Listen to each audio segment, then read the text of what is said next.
Alright, hi y'all, this is RSOPerator from RadicalSurvivalism.com, and we're out here in our very small goat barn.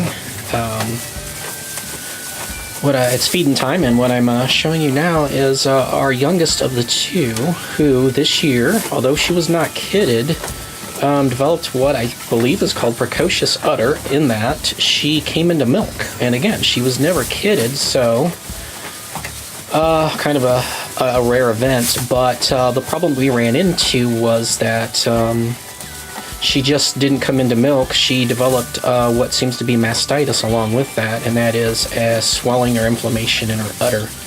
And it got pretty bad. A week and a half ago, she wasn't eating much, if anything. She just kind of laid around, and she just acted tired and sick, and it didn't take much to figure it out. The swelling in her udder was evident. When we would try to milk her, one side milked fairly normally, although just a small amount. The side that was more swelled and a bit hard milked pink, and that being some blood in with the milk. I believe there's still some swelling there. She's still dealing with that, but her health overall is so much better. She's eating much better. She's eating aggressively, which is typical for her. And but she has lost some weight. You can see back behind her ribs. You can tell she's not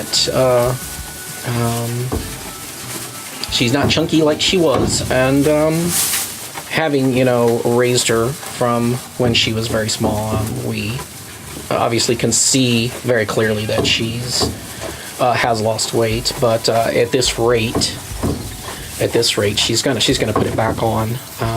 I don't think we're completely out of the woods yet with the mastitis, but I think she's getting much better. I really believe that. If she has any kind of relapse, or her health in general were to decline again, I think we're going to go ahead and intervene with a veterinarian. But so far so good. Some of the interesting things that we learned as being fairly new to raising dairy goats is that obviously with the mastitis issue and her health, she just appeared to be ill and tired right away. We obviously started checking her temperature. You do that rectally with the goats. It's lots of fun. But at any rate, she did have a slightly elevated temperature for the first day and a half or 2 days, and it declined after that. As it declined, her strength increased, and her overall health and well-being seemed to increase or get better. As far as the treatment goes, since we didn't intervene with a veterinarian, and because we caught this early enough, and we decided that we were going to go ahead and treat her ourselves first. The treatment essentially was checking her temperature every day to make sure her body temperature didn't get out of control. We applied icy hot from the tube to her udder, keeping it off of her teats, which is supposed to help loosen some of the gunk that is inside her udder, loosen it up. And because she had some leakage before we caught the mastitis issue, leakage being from her teats, we also did a treatment with coconut oil. Applying coconut oil to the teats out here seemed to have worked really well multiple times, especially for our other goat here.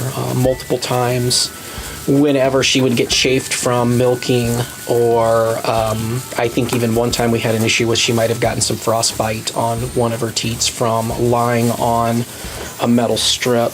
I think in the cold weather she was lying on a metal strip underneath this spot between the doors. I can point with my foot right along here. There's a metal strip under there, and I think she laid there and got a bit of frostbite on one of her teats, which looked like a stripe. And I generally treat anything that with regard to skin on the teats with coconut oil, and it seems to heal very quickly. We have really good luck with that. So So here we are about a week and a half after we discovered the precocious udder and the mastitis, and I doubt we're going to be able to keep her in milk because the swelling was just, she was miserable. Us trying to train her to milk. She was miserable. She was uncomfortable. I'm sure it hurt. And rather than desperately trying to keep her in milk and treat this mastitis issue and the dry skin on the teats, it was my decision. I focused more on just getting her healthier, and if we are able to keep her in milk, I guess that's fine. That's a trade-off, and we have the option still to kid her, or who knows what'll happen next spring in terms of whether she'll develop the precocious udder again or not. I don't know, but the end result as far as this spring goes is we have a healthier goat. And we can make a decision as to gathering milk from her at a later time. We have options. So I want to say again that we are still somewhat new to the goat thing. We have had them for a few years, but we've had very few issues with the illnesses or anything like that with these goats. They've been very healthy. I can't take all the credit for just magically knowing how to handle these situations.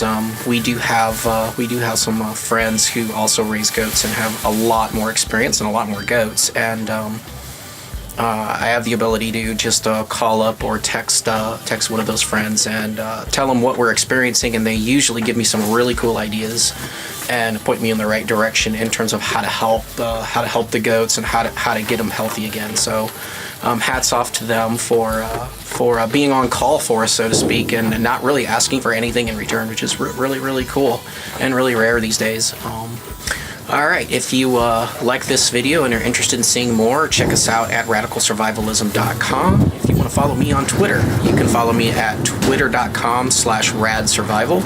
And again, like I always say, like us on Facebook and contact us through any of those methods if you have questions or comments, and we'll see what we can do. That's all for this video. We'll see you next time. Take care.